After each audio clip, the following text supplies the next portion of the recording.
Eris. Baik, terima kasih rekan Erika di studio dan saudara pendengar di mana saja Anda berada. Dari Lipo Plaza, kami tim siaran luar Radio Republik Indonesia Kupang bersama saya Eris Refwalu dan rekan Adi Adu juga rekan Canda Sabah. Kami bertiga akan menemani Anda dalam acara Exotic Tenun Fest tahun 2022 atau Tenun NTT Goes to Cities Live. Dan saudara, kami menginformasikan kepada Anda bahwa kegiatan ini sudah berlangsung kemarin siang, tepatnya jam 14.00, dan hari ini dilanjutkan pada jam yang sama. Dan kami menginformasikan bahwa beberapa kegiatan telah dilakukan dari sejak jam 14.00 waktu Indonesia Tengah tadi. Di antaranya fashion show, kemudian pengumuman pemenang dan sebagainya telah dilakukan. Dan saat ini dipersiapkan untuk mengikuti talk show yang akan dilakukan selama 1 jam lebih ke depan. Kami tim siaran luar Radio Republik Indonesia Kupang akan bersama-sama dengan Anda dalam kegiatan ini, dan talk show ini akan menghadirkan moderator Senandung Natsita, kemudian desainer, juga Ketua Dekranasda Kabupaten Manggarai, dan juga Direktur Utama Bank NTT yang akan menjadi narasumber di kesempatan sore hari ini di dalam talk show Exotic Tenun Fest tahun 2022 yang berlangsung di Lipo Plaza, Kupang. Dengan dilaksanakannya Exotic Tenun Fest ini, kita harapkan sungguh bahwa tenun NTT akan semakin dicintai oleh masyarakat, terutama masyarakat NTT sendiri dan juga masyarakat luas di Indonesia, bahkan di dunia, yang tentu ini akan menjadi cita-cita dari pemerintah Provinsi Nusa Tenggara Timur, bahkan masyarakat Nusa Tenggara Timur pada umumnya, bahwa tenun NTT ini diharapkan akan memberikan dampak positif terutama terhadap UMKM yang ada di NTT. Dengan tenun ini juga, kain tenun ini juga akan memberikan tambahan ekonomi bagi pelaku UMKM, bagi bahkan kepada pengrajin tenun yang ada di Nusa Tenggara Timur, dan setiap harinya mereka bergelut di dalam bagaimana menciptakan desain-desain atau motif-motif. Dan sebagai informasi bahwa di NTT ini kurang lebih ada 726 motif tenun yang sudah dihasilkan oleh masyarakat Nusa Tenggara Timur. Dan pada kesempatan ini Festival Tenun Eksotik ini tahun 2022 berkesempatan untuk mempromosikan, bahkan melakukan pameran di Lipo Mall ini untuk masyarakat yang ada di Kota Kupang dan sekitarnya, juga masyarakat luar yang sementara melakukan perjalanan ke Kupang atau ke Nusa Tenggara Timur. Mereka juga bisa sempat untuk membeli oleh-oleh khas Nusa Tenggara Timur, yakni tenun ini. Dan saudara, informasi selanjutnya kami ajak Anda untuk mengikuti laporan rekan saya Adi Adu.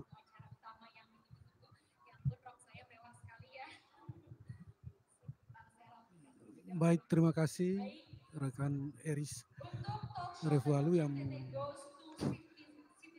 tadi sudah menyampaikan berbagai hal yang saat ini kami kembali akan menuju ke acara utama yang akan kami siaran langsung, yaitu talk show tentang tenun. Dan dapat kami informasikan bahwa presenter yang akan memandu yaitu Senandung Nacita, yang saat ini sama-sama pendengar dapat mendengarkan, dan narasumber seperti disampaikan rekan Eris tadi, ada 3 narasumber, yaitu Direktur Utama Bank NTT, ada perancang busana nasional, dan juga ada dari Ketua Dekranasda Kabupaten Manggarai. Dan pendengar, kami ajak Anda untuk kita bergabung dengan panggung utama yang akan berlangsung talk show atau pembahasan tentang tenun ikat dan potensi ke depan. Kak atau apa enaknya Pak Bapak? Kak aja. Mikrofonnya sudah teman-teman sudah disiapkan. Baik, selanjutnya saya juga ingin memanggil narasumber lainnya. Nanti kalau sama Kak Alia kita akan bahas mengenai tenun NTT dari tentunya perspektif seorang desainer. Inovasinya nanti ke depan seperti apa. Potensinya juga ke depan seperti apa. Nah, narasumber saya yang selanjutnya ini ini ibu-ibu asik ya, saya ada teman jadi di sini menyelesaikan pendidikannya di UPN Veteran Yogyakarta yang merupakan owner dari toko Monas Jaya Ruteng dan merupakan Bunda PAUD Kabupaten Manggarai. Ibu yang satu ini juga merupakan Ketua TP PKK Dewan Kerajinan Nasional Daerah Kabupaten Manggarai. Kita berikan tepuk tangan yang meriah, saya undang Ibu Meldianti Hagur Marcelina SP.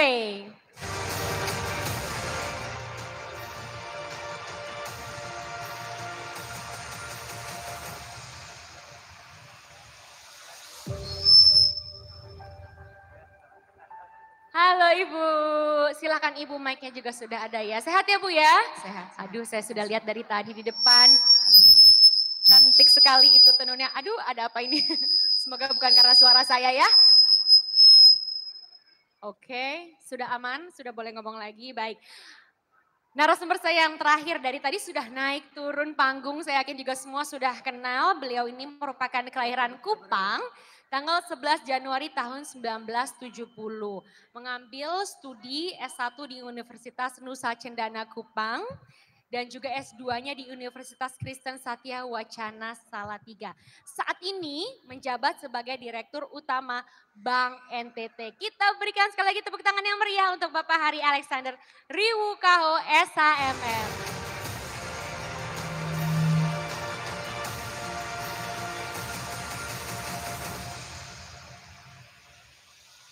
Silahkan. Aduh Bapak sibuk ya dari tadi Pak naik turun panggung. Paling sibuk juga nih siang ini. Oke. Kita semua sudah pada pakai tenun. Kita akan bahas sekali lagi hari ini topiknya tenun goes to cities. Asik sekali. Sebelumnya saya mungkin membuka ngobrol-ngobrol kita hari ini. Mau tanya dulu nih mengenai tenun yang dipakai oleh masing-masing, boleh ya? Kalau yang ini tahu nggak sih Pak, ini motifnya apa, dari mana? Saya lihat ini potongannya gaul ya, cocok dipakai untuk anak muda juga. Baik Mbak Senandung, Ibu dan Bapak narasumber, Bapak Ibu semua yang kami hormati. Saya hari ini dan beberapa kali sudah berpakaian atau menggunakan ini hasil karya anak-anak SMK di Atambua. Ibu Bupati Belu hadir, ini dari SMK Kusuma Ibu. Nah, ini kami memang berkomitmen untuk mendorong semua pihak komponen, baik pelajar maupun ibu-ibu ataupun siapapun juga yang memiliki talent dan mau berinovasi dan kreatif untuk memanfaatkan tenun NTT Go to Cities Life. Ini sih udah sipis banget sih Pak. Atambua, gayanya. Belu. Atambua, Dimodif. oke. Keren Pak, pokoknya keren. Kalau dibilang tenun Ghost to Cities Life ini udah cocok menurut saya. Enak dipakai ke kalau di Jakarta tuh ya ke Mall Senayan City gitu misalnya atau Lipo Mall. Oke, Ibu gimana Bu? Ini bisa diceritain nggak kenapa hari ini memilih baju yang ini? Tenun Kain, yang sarung. ini. Kain sarung. Sarung, iya. Hari ini saya sengaja pakai sarung ini, kan ini acaranya Bang BI ya? Iya. Tadi udah tanya ya, kalau BI ingat apa? Kan ingat uang. Ya, jadi hari ini kain saya motifnya banyakkan ringgit. Iya, jadi ini ringgit ini, jadi zaman dulu kan orang tua kami di Manggarai, itu kan budaya lisan. Jadi semua hal-hal yang berkaitan dengan hidupnya diinterpretasikan pada motif-motif tenunan. Salah satunya ada ringgit, karena dulu kan pakai mata uang ringgit. Ya, jadi saya hari ini pakai ringgit, ini semua hampir semuanya ringgit, artinya kelimpahan, kemakmuran. Ah, Ya. amin, baik. Gimana nih kalau kakak Ali nih? Ini padu padannya juga oke nih ya, kemeja, celananya juga kelihatannya santai tapi ada selendangnya di sini. Cerita dong pemilihan gaya dan kainnya hari ini. Ya, terima kasih Mbak. Sebenarnya saya tidak ada persiapan khusus karena saya sendiri sudah lama mengerjakan kain-kain NTT dari berbagai daerah. Di koleksi saya di Jakarta ada di Sarinah ada, terus beberapa kali saya bawa ke Korea juga untuk fashion show di sana juga menggunakan kain TT, tapi mandiri bukan nggak ada endorsement ya. Memang saya pengen memajukan, seneng aja dengan kain-kain NTT. Nah semalam saya sebenarnya sudah muter tadi pagi juga gitu dan lumayan dari Sumba Timur, dari Rote. Terus ada yang dari banyaklah tadi pagi saya belanja nyari-nyari kain gitu. Memang luar biasa kain-kain, salah satunya ini yang saya pakai ini. Asik, gitu. jadi baru belanja ya, Iya, langsung di mix and match. Iya, makasih. Oke, itu dia tepuk tangan dulu dong buat ketiga narasumber kita hari ini. Langsung aja kita mau ngobrol-ngobrol mungkin dari Pak Alex dulu. Saya mau tanya sama juga sih untuk seluruh narasumber yang ada di sini. Menurut Pak Alex nih ya, pandangannya seperti apa terhadap tenun NTT? Saya pribadi memandang tenun NTT sebagai satu mahakarya intelektual kaum wanita NTT yang luar biasa dahsyat. Karena proses menenun ini daya imajinasinya itu sangat tinggi dan menghasilkan satu karya yang misalnya di beberapa desa kaum ibu melakukan menenun satu sarung itu tanpa panduan pola, tetapi dengan daya imajinasi yang sudah terlatih dan motifnya sudah tersimpan di hipokampus, di otaknya, itu bisa jadi bentuk yang sama dalam waktu yang berbeda, tempat yang berbeda, dan menghasilkan tenun yang berkarakter khusus. Nah, itulah karya intelektual hebat dari kaum wanita Nusa Tenggara Timur. Ya, jadi karya intelektual dan juga dibuat dengan tangan begitu ya Pak, yang tentu kita memang harus sangat menghargai sekali tenun ini ya. Kalau dari Ibu Meli seperti apa? Kalau dari saya, kalau bicara tentang potensi tenun, menurut saya sih tenun itu tetap memberikan harapan yang luar biasa ya untuk bukan hanya untuk ibu-ibu penenun, tapi juga untuk masyarakat pencinta fashion gitu ya. Karena seperti yang tadi dikatakan oleh Pak Dirut Bank NTT, itu tenun itu kan hasil karya seni sebenarnya ya, hasil karya seni. Lalu saya rasa udah banyak pihak ini sekarang, termasuk kami di Manggarai, Dekranasda itu tidak hanya menerima tenunan begitu saja, tapi kita juga melakukan penelitian, penelusuran untuk arti-arti dari setiap motif pada kain-kain tenunan kami.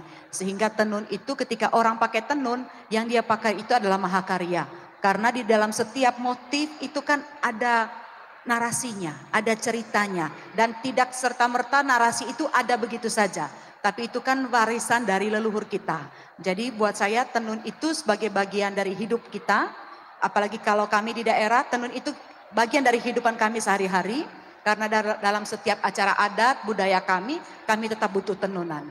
Jadi menurut saya potensi tenun itu tetap akan luar biasa, apalagi untuk masuk ke industri fashion ya, seperti itu. Oke, setuju. Saya setuju sekali dengan Ibu Meli.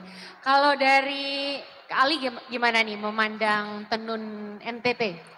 Ya, terima kasih sudah diajak berbicara mengenai tenun NTT. Jadi kalau tenun itu secara umum, baik itu NTT maupun di Indonesia, kalau saya melihat dari dua kacamata yang sedikit berbeda. Jadi satu, tenun dilihat dari kacamata budaya, seperti Ibu sampaikan tadi itu. Jadi kalau tenun dilihat dari kacamata budaya, ya mungkin kementeriannya pun sudah jelas, pendidikan dan kebudayaan gitu. Nah itu harus pakemnya harus benar, caranya juga dihormatin, semuanya harus dihargain gitu. Maksudnya proses dari zaman nenek moyang kita sampai sekarang itu mungkin harusnya juga harus ada subsidi dari kementerian dari kebudayaan untuk membantu tenun NTT juga gitu, yang mana saya lihat memang sangat luar biasa. Nah yang sisi kacamata lain, tenun dilihat dari kacamata bisnis atau komoditi. Jadi kalau dilihat dari kacamata bisnis, tenun itu harus bisa dikembangkan sampai seluas-luasnya. Karena tenun yang dari kacamata budaya ini tidak semuanya sesuai atau cocok dengan target semua pasar gitu. Tapi kalau tenun dilihat dari kacamata bisnis, itu bisa dikembangkan, disesuaikan dengan semua target pasar. Baik itu yang suka pakai kaos saja dengan motif mungkin Sumba Timur, Sumba Barat gitu. Tapi bentuknya nggak harus ditenun, tapi mereka pengennya pakai membawa Indonesia gitu. Nah ini mereka mencintai motif tenun dengan cara lain gitu. Nah ini bisa-bisa aja menurut saya. Itu tidak harus yang gedokan, tidak harus yang ATBM, tidak harus kayak gitu. Nah di sini nih agak sensitif, tapi saya dari kacamata desainer dan pebisnis industri fashion gitu, harusnya dilihat dua-duanya. Kalau mau go internasional, kebetulan saya akhir bulan ini akan ke Paris dengan 16-17 desainer, berangkat tanggal 30 dan saya juga membawa tenun juga gitu loh. Nah kalau mau memang target pasarnya ini halayak umum, ya kita harus bisa menerima tenun itu sedikit dirubah gitu istilahnya dari kacamata bisnis. Tapi kalau dari kacamata budaya ini tidak merugikan karena budaya ini ada target pasar sendiri dan kacamata bisnis ada target pasar sendiri. Jadi orang-orang yang urban yang sukanya itu ringan, modern gitu, mereka nggak mau dipaksain walaupun mereka punya duit suruh pakai tenun asli tetap nggak mau. Tapi minimum mereka mau menggunakan produk-produk yang inspirasi tenun gitu. Nah itu menurut saya perlu dikembangkan ke area sana. Nah ya sejauh ini kalau dari kacamata desainer ya, inovasi dari tenun sendiri apalagi yang masih bisa ibaratnya di push supaya tadi bisa semakin diterima oleh masyarakat dari berbagai kalangan?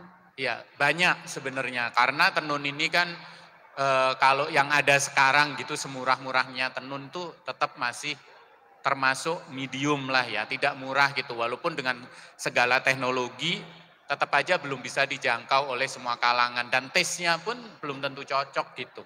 Anggap aja gitu. Jadi menurut saya perlu diadakan semacam dari tenunnya sendiri PR-nya masih banyak yang maksudnya kalau ada orang yang ngedevelop tenun dengan material atau teknik lain menurut saya kita hargain dan kita support gitu. Karena di dalam tenun NTT sendiri masih banyak yang perlu kita kembangkan untuk target pasar yang selama ini ada gitu. Karena untuk kacamata budaya aja itu pasarnya besar sekali di Indonesia.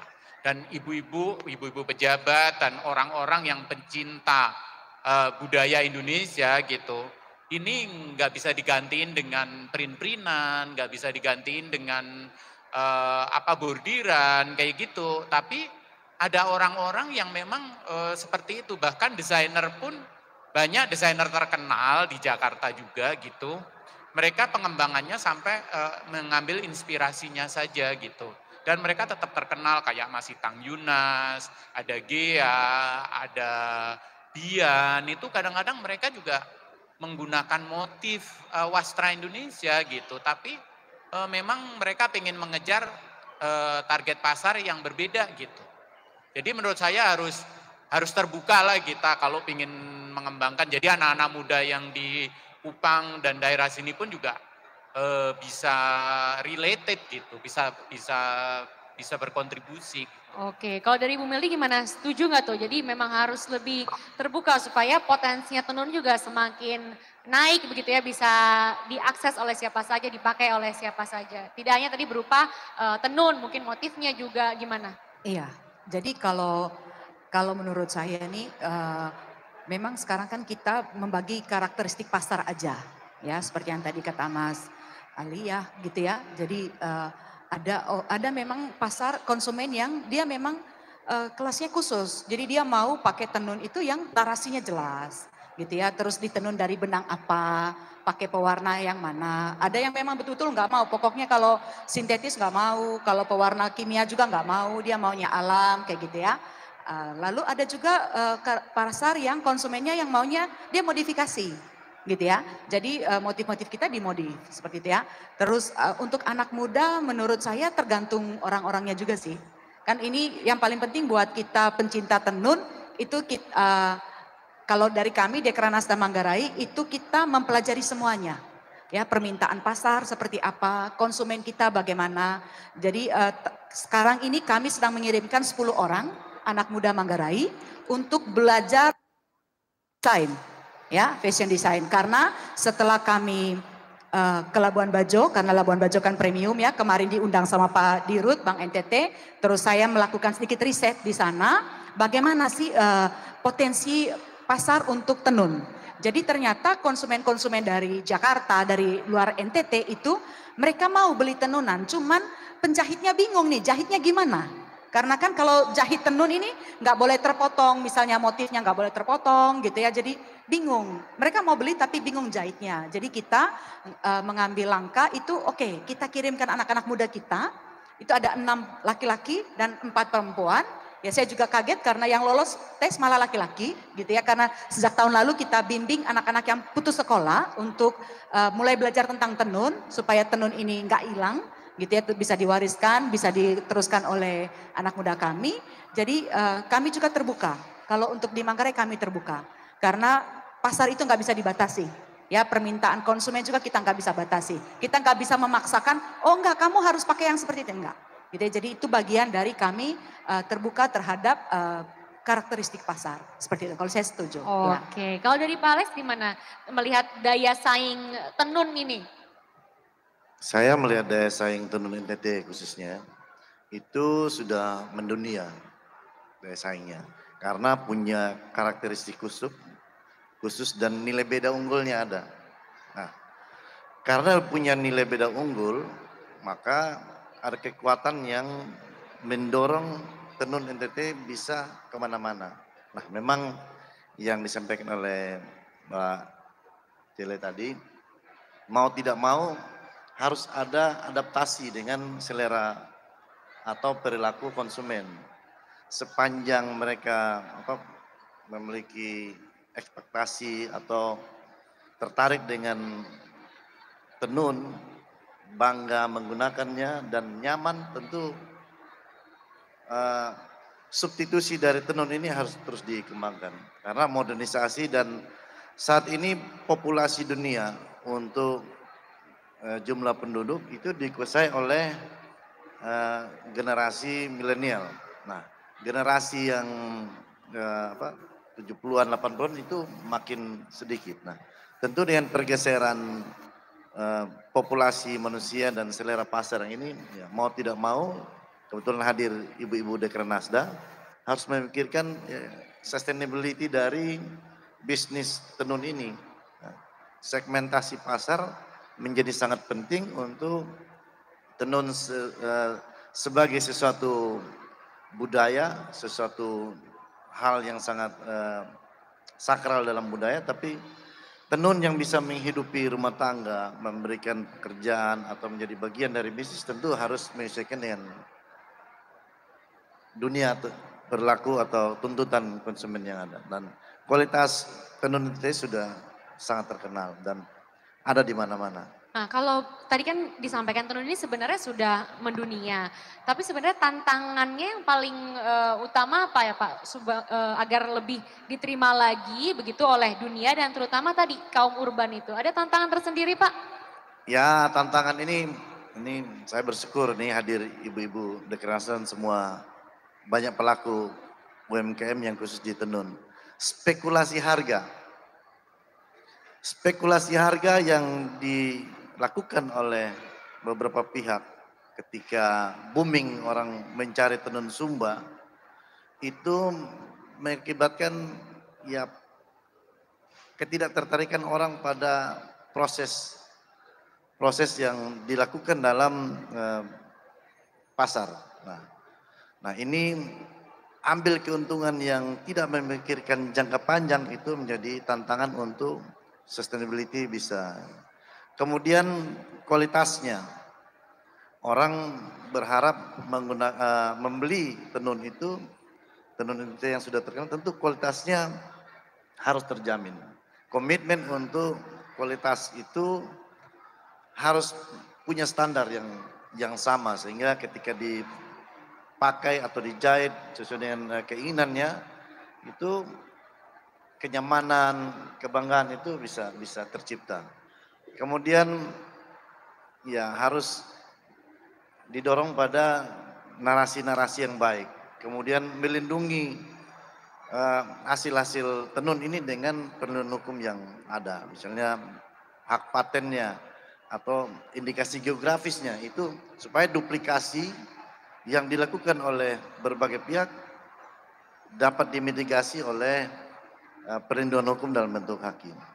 Oke, dari Dekranasda seperti apa Bu mengatasi tantangan-tantangan yang tadi sudah disebutkan? Upayanya seperti apa? Iya, kalau kami dari Dekranasda Manggarai selama 1 tahun terakhir itu kami lebih banyak riset dulu, ya, riset tentang histori dari tenunan kami, riset tentang motif-motif kami menceritakan apa, gitu ya.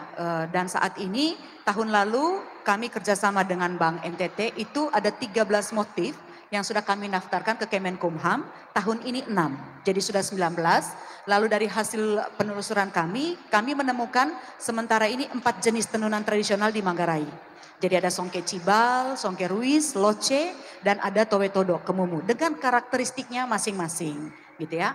Jadi lalu yang berikut kami juga belajar tentang serat benang, gitu ya, serat benang. Karena sekarang permintaan orang itu kalau bicara Labuan Bajo premium itu mereka mau yang ringan, gitu ya, yang mudah dikenakan, yang tidak panas, gitu ya. Jadi kita belajar tentang serat benang.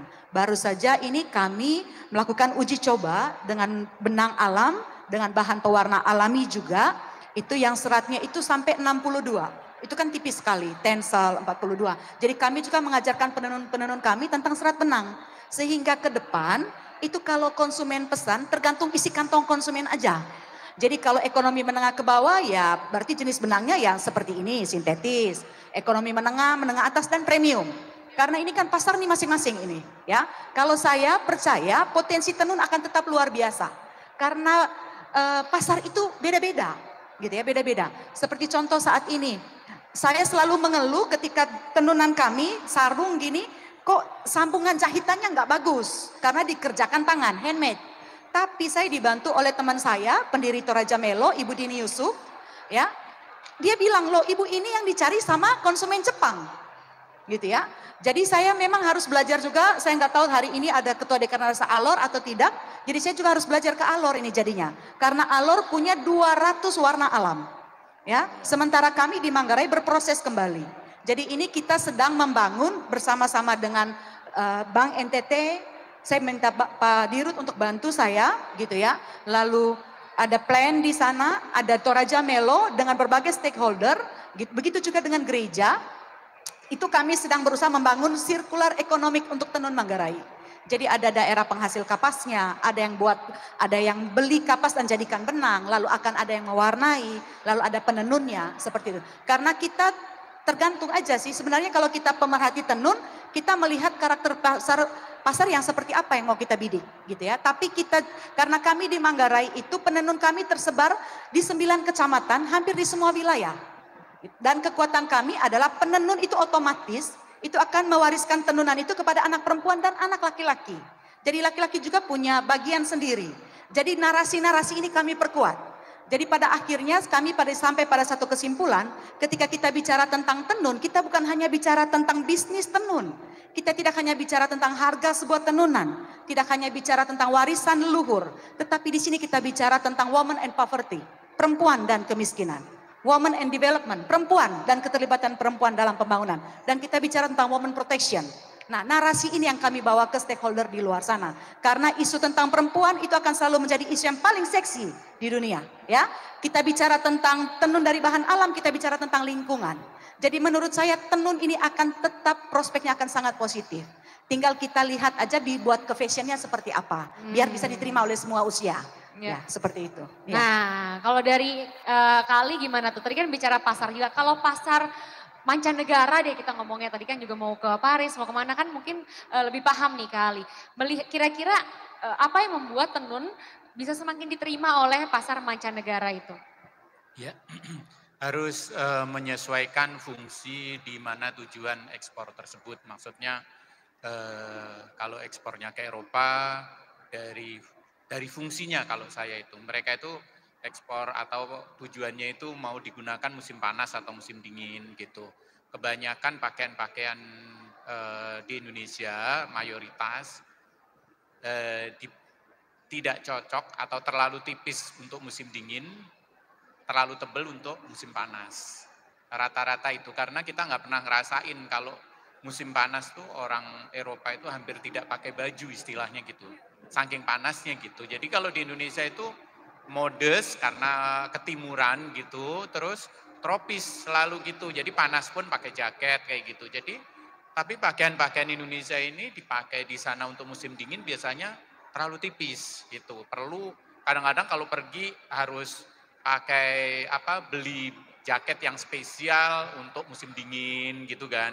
Nah ini juga mungkin tenun itu bisa diolah sesuai dengan keperluan tujuan tersebut gitu. Jadi supaya nanti gampang masuknya kalau memang tujuannya untuk musim dingin ya sekalian ditebelin, sekalian dikasih lining yang tepat gitu supaya fungsinya dapat. Gitu. Padahal ini bisa nih ya kayak bahan-bahan tebal gini kalau dicarikan inovasinya bisa jadi coat gitu mungkin ya. Ya memang harus seperti itu, harus ada transcoat, ada jaket yang memang harus tebal di dalamnya bisa di layering dengan pakaian-pakaian untuk yang indoor gitu. Memang ada trik-trik tersendiri untuk bisa ngedesain produk untuk negara-negara yang mempunyai 4 musim gitu. Ya. Jadi kalau mancanegara itu tadi ya tidak hanya sekedar tadi motif, kemudian tadi kan cerita-ceritanya juga sudah bagus ya cerita-cerita di balik itu, tapi fungsinya juga memang harus dipikirkan begitu ya Kak ya. Nah untuk bikin macam-macam inovasi seperti itu nih ya, Pak Alex kan tentunya butuh biaya begitu ya.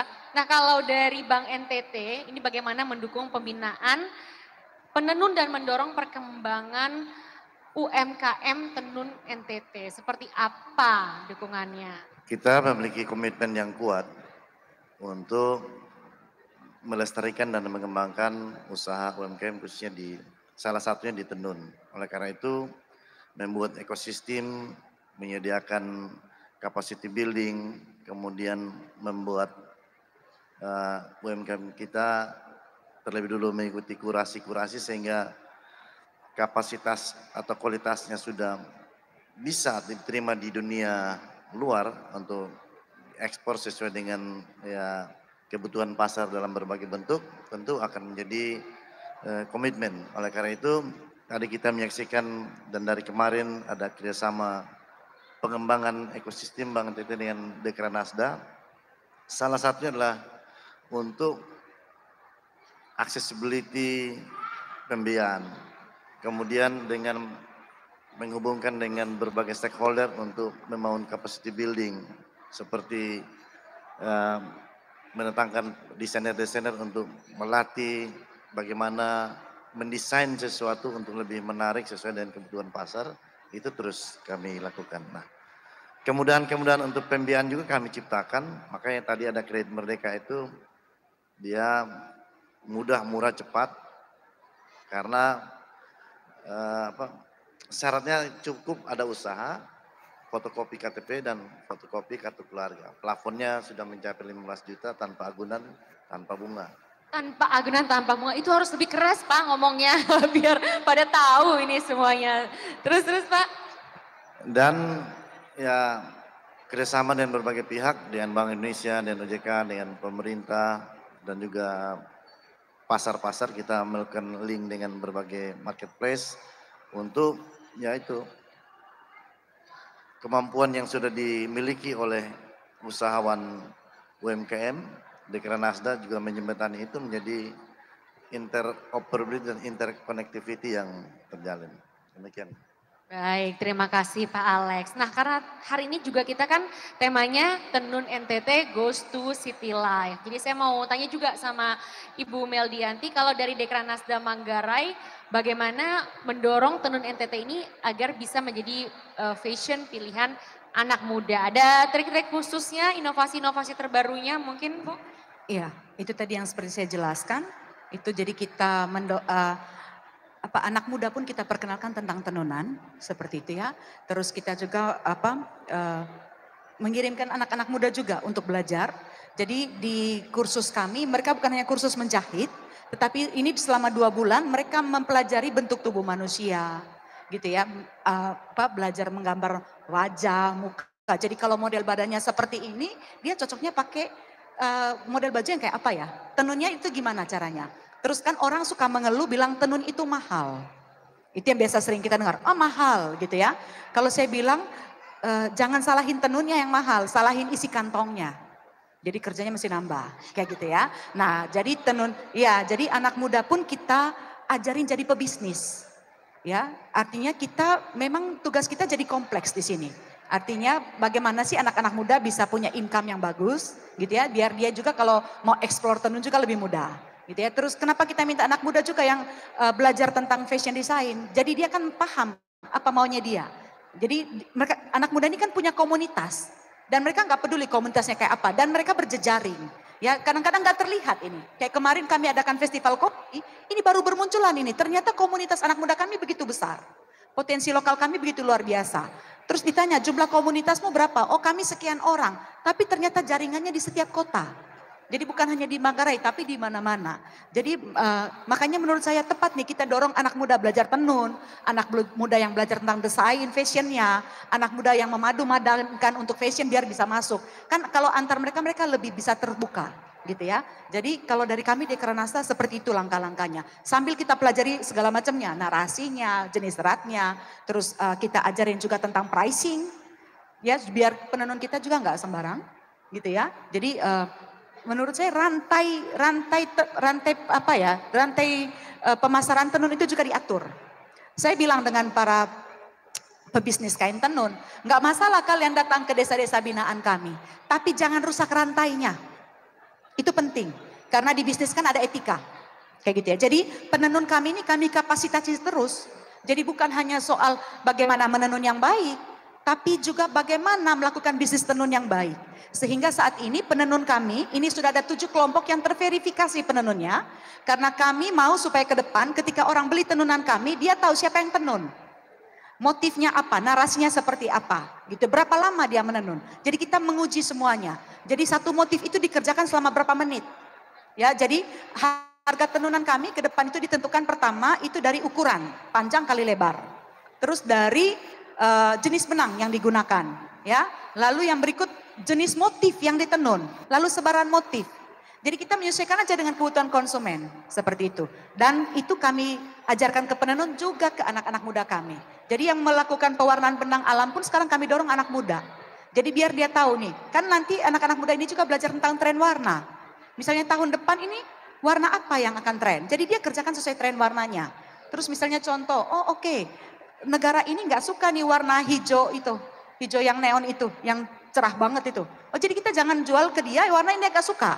Atau ada daerah tertentu yang ada warna tertentu itu buat dia itu pamali. Jadi jangan jualin ke dia seperti itu. Dan biasanya anak muda lebih cepat, eksplornya lebih cepat, nyari informasinya lebih cepat, kayak gitu ya. Jadi dari kami sekarang ini kami melibatkan anak muda dalam pengembangan sirkular ekonomi tenun untuk Kabupaten Manggarai. Itu yang kami kerjakan. Jadi penenunnya juga, jadi pebisnisnya juga dilibatkan pokoknya di segala lini ya. Iya. Dari Kali ada ide apa nih Kak agar tenun semakin diterima oleh masyarakat urban? Kadang kan misalnya di kota gitu ya, orang mungkin sekarang patokannya stylenya Korea gitu. Gimana sih, ada ide-ide apa untuk produk turunan tenun terutamanya, inovasinya seperti apa agar lebih diterima lagi sama kaum urban?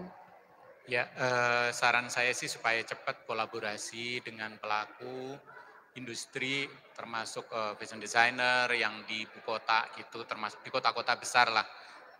Jadi NTT ini kolaborasi dengan pelaku industri di kota-kota lain supaya cepat gitu pendistribusiannya. Nah, karena menurut saya yang paling penting itu bukan hanya penenun diajarin membuat tenun yang baik gitu ya, tapi kita harus bantu marketing juga gitu, karena marketing ini paling utama. Jadi intinya apakah kesejahteraan mereka lebih baik tahun ini dibanding tahun sebelumnya. Nah, masa depan mereka adalah tergantung omset yang mereka dapat gitu, untuk meyakinkan anak cucunya bahwasanya ini potensi sangat besar gitu. Jadi kita jangan lupa gitu, jangan melihat hasil akhirnya aja, tapi mulainya dari penunnya ini harus benar-benar kita perhatikan pendapatannya gitu. Sebenarnya untuk mereka semangat menun supaya anak-anak muda juga dia menganggap bahwasannya ini karir yang menjanjikan, itu harus berapa sih gitu, yang mereka harus pegangin, harus kantongin setiap bulan. Nah, kita targetnya di sana nih, mungkin dari ibu, dari perbankan mungkin juga bisa melihat bahwasannya wah, perlu juga didorong supaya penghasilannya memang cukup dan bagus untuk si para penenun ini. Kalau enggak, walaupun tenunnya keren dan kualitasnya sangat bagus, tapi kalau marketingnya tidak, karena ini yang paling susah, tidak bisa diajarin dua-duanya gitu, kreatifnya diajarin, terus secara manajemen dan pemasarannya juga mereka suruh megang, bisa jadi kelabakan gitu. Jadi mungkin dengan kerjasama tadi akan meringankan beban mereka untuk pemasarannya gitu, supaya mereka income-nya semakin baik gitu. Nah, dari Bu Meldi gimana? Mungkin dari Dekranasda ada kolaborasi atau kerjasama dengan stakeholder lain terkait dengan marketing ini? Iya, kita kerjasama dengan semua ya. Artinya dengan kalau saat ini kami dengan pemerintah Kabupaten Manggarai juga kerjasama. Sehingga sudah keluar aturan bahwa dalam seminggu ada 3 hari untuk harus pakai tenun gitu ya. Dan tenunnya tenun Manggarai. Minta maaf dulu kita ini karena cinta buatan lokal dulu ya, tenun Manggarai. Ya, jadi saya bilang dengan Pak Bupati, kebetulan Bupati juga suami saya, ya dukung juga nih. Kita udah kerja keras, ini kalau nggak didukung kan repot gitu ya. Lalu yang kedua juga dengan Bank NTT, karena Bank NTT juga punya desa-desa binaan supaya CSR-nya masuk juga ke sana. Gitu ya, juga dengan gereja, karena gereja itu jangan dianggap enteng. Gereja itu kan internasional banget ya. Seperti barusan ini kan ada festival Golokoe, lalu sudah dibuat holiday ini ya, keagamaan kayak gitu ya. Jadi bagaimana Bapak Uskup juga sudah berperan mengundang sampai jaringan-jaringan donatur mereka untuk datang ke Manggarai ya. Jadi dalam hal ini kami intinya kalau kami dari Dekrasa Manggarai, kami sedang mempersiapkan semuanya. Jadi kalau kami berjalannya agak lambat bukan karena lambat geraknya. Cuman kalau saya pribadi saya maunya ketika tenun Manggarai itu keluar itu dia udah siap gitu. Udah siap, semuanya udah siap. Kayak gitu ya. Jadi kita nggak bingung lagi. Jadi kalau orang bilang harganya mahal, yang mahal di mananya? Mungkin kamu butuhnya 1 meter, ya udah ditenun semeter aja. Karena mungkin buat modif aja kan, nggak perlu beli sampai 4 meter. Kalau sekarang yang ada di pasaran ini kan semua ukurannya standar nih, 90 kali 4 meter, misalnya kayak gitu. Orang butuhnya cuma semeter, ya udah ditenun semeter. Sehingga ke depan maksud kami, anak-anak kami itu dia desain dulu. Jadi yang kita jual adalah desainnya. Jadi yang konsumen beli itu desain bajunya. Jadi kebutuhan kamu cuma sekian aja. Nanti dimodifikasi sehingga bisa masuk ke semua pasar. Seperti itu. Wow, jadi memang harus ada inovasi-inovasi seperti itu ya. Jadi menyesuaikan juga dengan pasarnya. Saya setelah ini juga akan membuka pertanyaan yang bisa diajukan untuk para narasumber di sini. Mungkin ada yang hadir di sini mau bertanya, boleh. Paling terakhir aja dari saya untuk Pak Alex nih. Tadi karena kita bicaranya juga soal marketing, terakhir ya dari Bank NTT sendiri ada strategi khusus untuk mendukung para desainer atau para penenun terkait dengan marketing ini Pak? Ya selain kita meningkatkan capacity building atau menggali visi dari dia berusaha, kemudian memberikan pengenalan pada kualitas yang diinginkan oleh pasar, kita juga mendorong dia masuk ke semua pasar-pasar yang ada, termasuk penyelenggaraan event-event seperti ini, baik di level kabupaten, provinsi dan Jakarta, bahkan sampai luar negeri, itu UMKM kita juga menjadi salah satu peserta yang difasilitasi oleh berbagai pihak, termasuk oleh Bank Indonesia, baik di event-event internasional di Indonesia maupun di luar negeri. Dan kalau tidak ada halangan lewat duta-duta NTT, misalnya Kadin ataupun para pihak yang keluar, itu senantiasa dibekali atau dititipin dengan ya, tenun yang menjadi satu media untuk mempererat hubungan kerjasama yang ada. Nah, model-model ini yang terus kita gali. Kemudian secara internal, satu-satunya institusi yang punya komitmen di NTT yang seminggu 4 hari itu menggunakan tenun. Jadi hari Selasa kita menggunakan kain, sarung dan aksesoris lainnya. Rabu itu baju motif, Kamis juga motif, Jumat kembali menggunakan sarung dan aksesorisnya. Mudah-mudahan ini juga bisa diikuti oleh berbagai pihak, baik di kabupaten, kota, provinsi di Nusa Tenggara Timur. Oke, tepuk tangan dulu dong, semoga menginspirasi ya. Udah 4 hari loh, mungkin setelah ini ada yang mau saingan 5 hari, 5-5-nya kerja pakai tenun ya Pak. Oke, sekarang saya mau buka sesi tanya jawab mungkin dari, boleh panitia dibantu hadirin di sini ada yang mau bertanya, silakan 1, 2, 3 dulu barangkali ya. 3, 4 ya udah oke 4. Saya sih soalnya ada 5 hadiahnya, ada 5 souvenir bagi yang memberikan pertanyaan. Boleh dibantu di depan dulu sini. Tadi panitia di depan, paling depan bapaknya tadi duluan. Boleh disebutkan namanya, sudah tahu lah ya. Baik, Ibu Moderator, terima kasih atas kesempatan yang diberikan. Saya tujukan kepada Ibu Nabit, Bu Bupati, sangat tertarik sekali. Kebetulan pengalaman saya ditempatkan sebelum di Kupang itu yang pertama di Solo, kemudian di Bali, dan sekarang di Nusa Tenggara Timur. Nah di Solo itu ada terkenal dengan batik. Kalau di Bali ada endek. Nah kemudian saya coba ini pakai tenun. Tadi udah Ibu jelaskan agak panas memang ya. Dan untuk dicuci juga agak menjadi beban. Tapi menjadi pertanyaan saya adalah ada nggak produk tenun ke depan yang berorientasi kepada pasar? Beberapa hari ini saya upload di Facebook, di sosial media saya, banyak yang bertanya harganya berapa? Ketika saya sebut harganya nggak ada yang sekian. Nah jadi kembali ke ini pengalaman saya dari Solo. Di Solo itu mulai dari industri rumahan sampai industri besar yang namanya Danahari dan batik keris, itu ada segmentasi pasar. Jadi ada yang kelas lower, middle dan high. Nah untuk ke depan kira-kira memungkinkan nggak batik tenun NTT itu dibuat semacam itu sehingga lebih ramah diterima di pasar. Sehingga pengalaman-pengalaman saya yang mengkontak saya, berapa harganya, begitu saya sebut minimal sekian, langsung mundur. Nah itu kira-kira Bu pertanyaan saya. Terima kasih Bu Nadi. Boleh langsung dijawab Bu Meldi ya. Mungkin enggak tuh biar lebih ramah tadi di kantong? Iya bisa. Karena itu tadi, kalau di kami di Manggarai, penenun kami ini macam-macam. Ada yang memang mengerjakan tenunan untuk hanya dengan harga 250.000, itu ya dijualnya. Itu kan cukup ramah ya Pak ya. Kalau udah 100.000 kan nggak mungkin, karena benang aja udah 95.000 hari ini, yang sintetis ya. Gitu. Jadi tadi seperti yang saya bilang kan tergantung dari jenis bahan yang digunakan, terus tergantung dari kerapian tenun. Ya Pak, gitu. Jadi ada istilah kami di Manggarai itu dedangwa. Dedangwa itu ya tenunnya cuma tenun gitu aja, cepet dia. Terus dia cuman kayak, kalau di kami itu namanya teknik polos.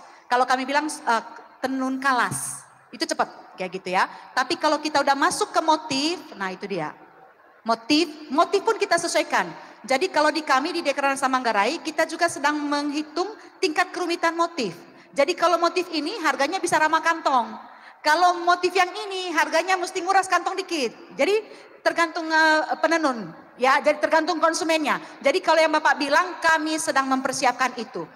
Pasar ekonomi menengah ke bawah, ekonomi menengah atas dan premium. Itu kita sedang siapkan, gitu Pak. Jadi tadi juga sempat disebutkan ya, tergantung tadi bahannya mau milih apa juga jadi beda harganya. Kali ada nggak sih ide juga nih, gimana sih biar bisa lebih ramah di kantong? Mungkin yang bisa diterapkan setelah ini.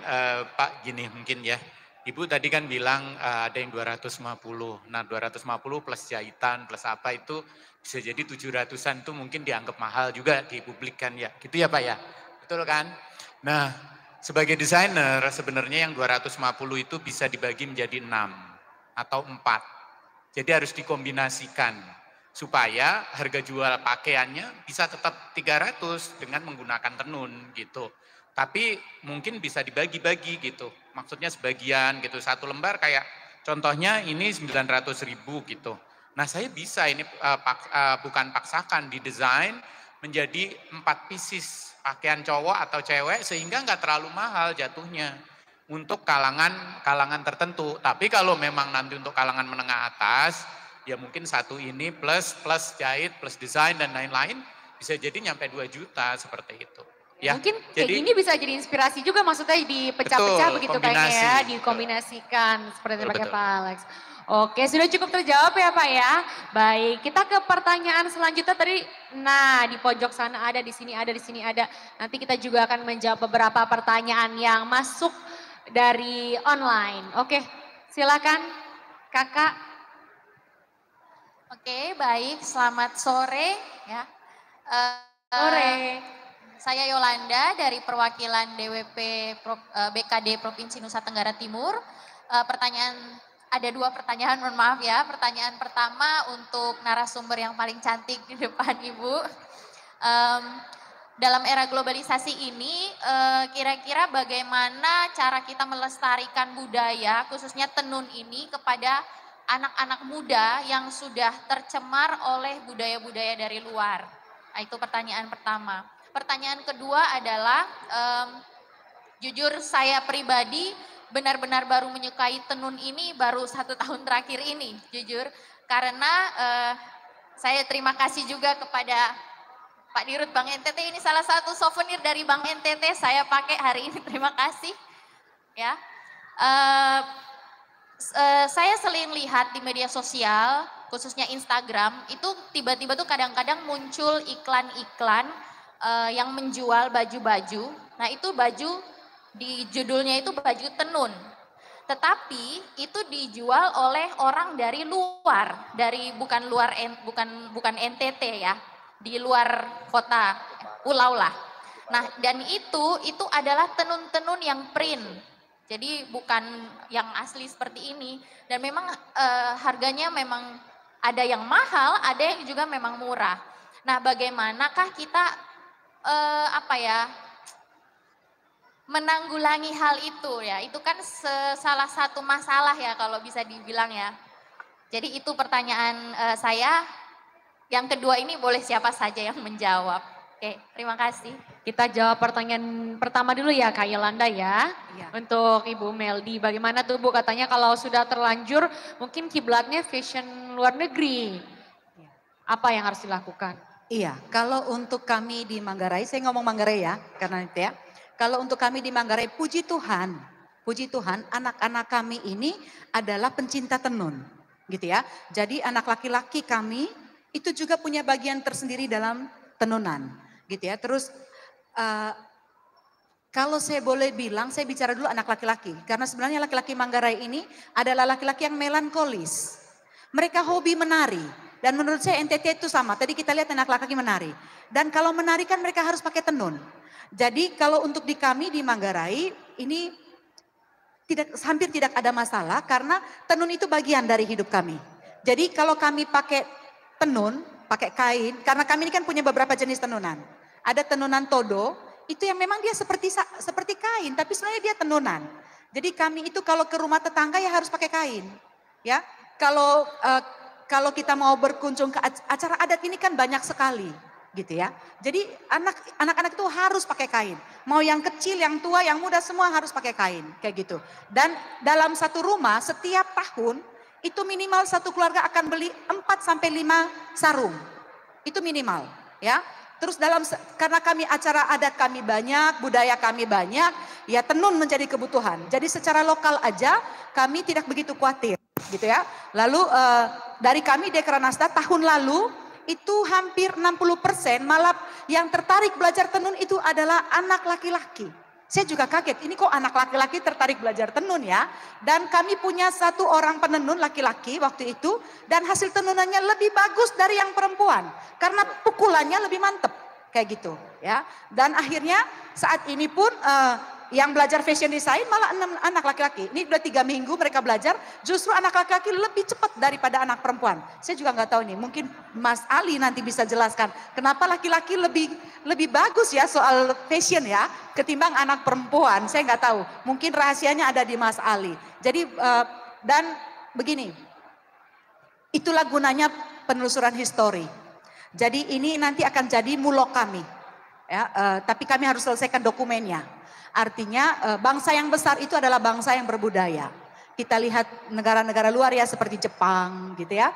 Bagaimana anak-anak dididik dari kecil ya. Dan lewat tenunan itu sebenarnya kami mengajarkan filosofi hidup orang Manggarai. Jadi ketika satu orang anak muda pakai tenun, dia tahu kenapa dia pakai tenun. Kalau menghadap orang tua ya harus pakai tenun. Kalau menerima tamu kami harus pakai sarung. Biar sopan gitu ya. Jadi lewat kebiasaan-kebiasaan, lewat adat istiadat, lewat budaya, itulah kita mewariskan tenun kepada anak-anak muda Manggarai. Saya harap di daerah lain juga seperti itu. Jadi kondisi kami seperti itu. Ya, makasih. Oke, terima kasih Bu. Mungkin untuk pertanyaan kedua, nanti kalau dari Pak Alex mungkin dari kacamata orang di dalam, mungkin dari Kak Ali nanti bisa dijawab masalah nggak sih tuh kalau tadi ada yang jual motifnya tenun NTT tapi ternyata yang jual ataupun yang bikin justru bukan dari sini. Gimana Pak? Kami pernah melakukan studi banding dan menjumpai ya kondisi seperti ini. Bahwa ada duplikasi motif tenun NTT yang dilakukan di salah satu tempat usaha di luar NTT. Dan ya kalau sepanjang secara regulasi belum ada yang membatasi, maka tentu aktivitas itu tidak bisa diganggu gugat. Oleh karenanya perlu sekali dilakukan perlindungan hukum bagi tenun NTT. Apa yang sudah dilakukan oleh Ibu Bupati Manggarai dan Ibu Bupati lainnya adalah merupakan salah satu strategi perlindungan terhadap tenun NTT untuk menjaga keaslian ataupun praktik-praktik yang tidak sesuatu yang tidak normal di pasar. Dan tidak saja terjadi di Indonesia, tapi luar negeri pun melakukan replikasi atau duplikasi tenun dengan berbagai kualitas bahan yang jauh lebih nyaman ketika orang menggunakan itu. Nah, ini secara internal oleh berbagai pihak, mari kita berkolaborasi untuk melakukan perlindungan bagi tenun NTT sehingga kejadian-kejadian ini tidak bisa terjadi lagi. Oke baik, kalau dari Kak Ali memandangnya seperti apa? Ada kejadian-kejadian seperti itu? Iya, tadi pertanyaan ini sebenarnya sudah sering dilontarkan setiap kali ada pertemuan, banyak dilontarkan. Makanya tadi saya di awal menyampaikan kita harus terbuka gitu. Jangan semua masalah memang perlu dijawab, itu perlu ada jalan keluarnya. Tapi jangan kita sibuk mempermasalahkan apa yang dikerjakan orang luar gitu, tapi lupa ngedevelop apa yang di tangan kita juga gitu. Nah tentunya saran saya itu tenun NTT harus disuarakan bedanya gitu. Jadi kan beda sekali gitu loh. Kalau kenapa mereka bisa iklan, bisa harganya murah, itu beda dengan yang kita punya. Nah kita harus saingin dengan iklan juga bahwasanya tenun NTT itu ada harga, ada rupa gitu. Jadi yang mereka beli itu bukan yang mereka dapat waktu mereka beli di tenun sini atau tenun NTT. Nah ini perlu adalah transparansi. Itu namanya salah satu konsep sustainability adalah ketransparan ke customer. Jangan sampai mereka membuat print atau tenun yang motif tenun tapi pakai mesin tapi dibilangnya tenun NTT. Nah ini semi white lies ya, tidak baik untuk bisnis sebenarnya.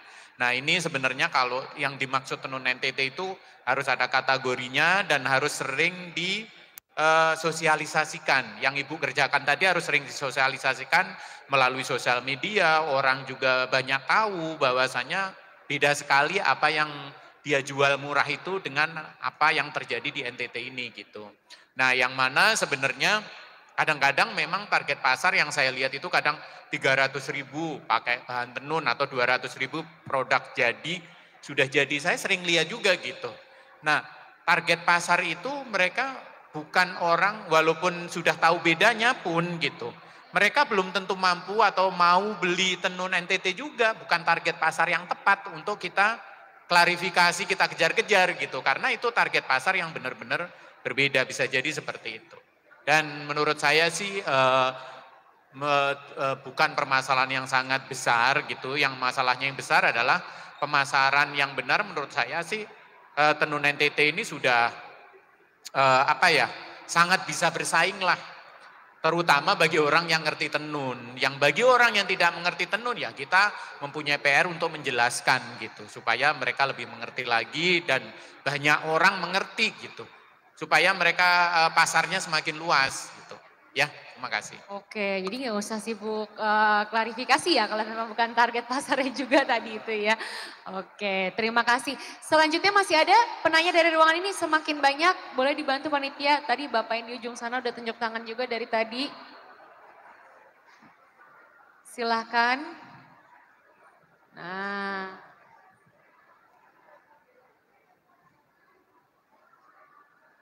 Baik. Oke. Ya.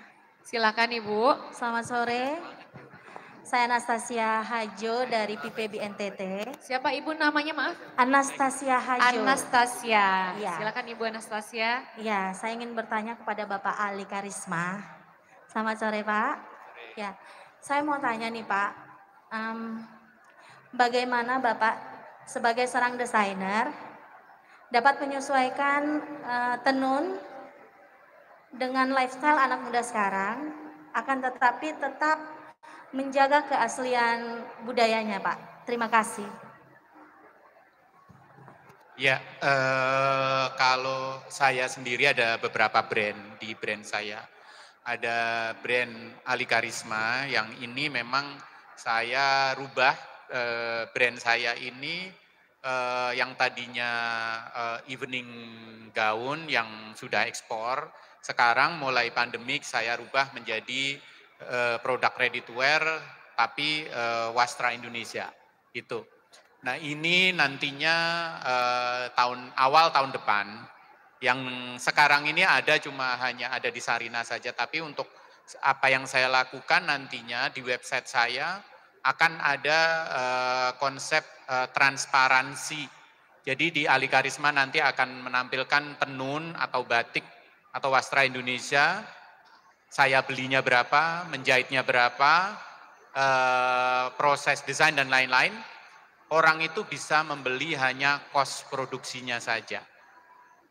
Jadi untung saya seikhlasnya, bisa nambahin 10%, bisa nambahin 5%. Kalau tidak ditambahin pun yang nanti yang di website spesial ini tidak apa-apa juga. Karena tujuan saya cuma edukasi supaya orang tuh tahu bahwasanya ini tenun atau wastra ini dari daerah sini dan mereka bisa tentunya harganya tidak murah juga karena target pasar saya bukan orang-orang yang memikirkan harga yang di sini gitu loh.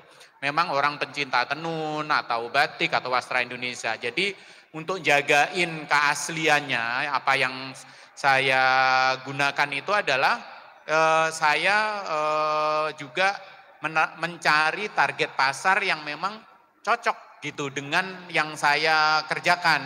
Supaya saya tidak menjual tenun yang asli yang filosofinya sangat bagus ke pameran di mall-mall kayak gitu yang random kayak gitu enggak. Pemasarannya pun beda. Saya harus ketemu sama orangnya, disampaikan. Jadi ya memang beda. Jadi jangan disampaikan, jangan mikirin saya membuat produk tenun asli dari NTT, terus saya display dengan baju-baju yang harganya 300 ribuan, nggak bakalan ketemu. Ini cara penjualannya juga beda. Untuk jagainya ekosistemnya harus ketemu semuanya. Jadi tidak jangan bilang bajunya nggak laku kalau memang nggak sesuai, memang nggak di lahannya gitu loh. Bisa jadi saya bisa kehabisan tenun-tenunnya kalau memang ketemu di lingkungannya, mungkin di lingkungan ibu, di lingkungan pencinta tenun, asosiasi orang-orang yang pencinta wastra Indonesia gitu. Nah, saya sendiri sekarang melakukan konsep zero waste. Memang tenun banyak yang saya potong gitu, tapi motongnya bukan dipotong terus ada sisa-sisanya, enggak. Saya potong karena kadang-kadang ngejar harga Bu, ngejar harga supaya seperti solusi yang Bapak tadi tanyakan gitu. Tapi saya motongnya super hati-hati, tetap menghargain gitu, motifnya tetap kelihatan. Walaupun kecil, tenun itu akan saya tempatkan di tempat-tempat yang penting. Walaupun kecil gitu, tapi di jaket kayak gitu tuh saya tempatkan yang orang tuh langsung bisa lihat walaupun sedikit gitu. Nah ini juga salah satu trik bahwasanya tidak harus full, kadang-kadang kalau penuh tenunnya itu kelihatan berat. Kalau anak-anak muda anggap aja sekecil kantongnya aja, tapi sisanya bajunya hitam semua. Jadi ketahuan tuh, oh ini tenun dari sini. Kalau ngejar harga harus seperti itu gitu. Nah intinya seperti itu. Jadi kalaupun dimodifikasi pun, saya tidak pernah istilahnya memotong tenun yang akhirnya menyisakan gitu. Dan besok itu saya ada workshop mengenai bagaimana cara mendevelop tenun ke urban lifestyle. Jadi konsep zero waste dan atau less waste gitu besok akan saya sampaikan ke rekan-rekan di sini. Terima kasih. Oke, jadi nggak apa-apa ya, misalnya sedikit aja gitu kali tadi yang anak mudanya maunya pakai sedikit, nanti ibunya lihat mau beli yang motif fullnya kan bisa juga. Oke, pertanyaan selanjutnya masih ada 2 lagi ya, souvenir ini untuk penanya dari ruangan sini. Ayo Bapak yang di sebelah sana udah tunjuk tangan berdiri dari tadi, kita kasih.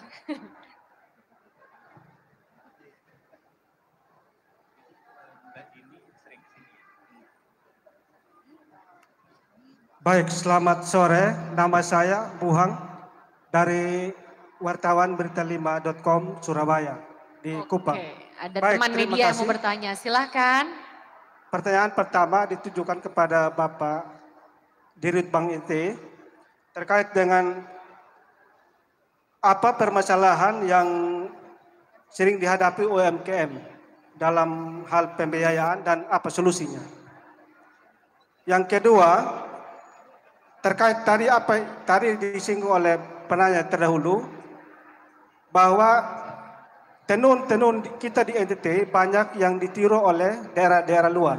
Atau salah satu contoh tenun ikat Sumba Timur yang dimana ada salah satu daerah yang di printing, yang artinya di apa begitu.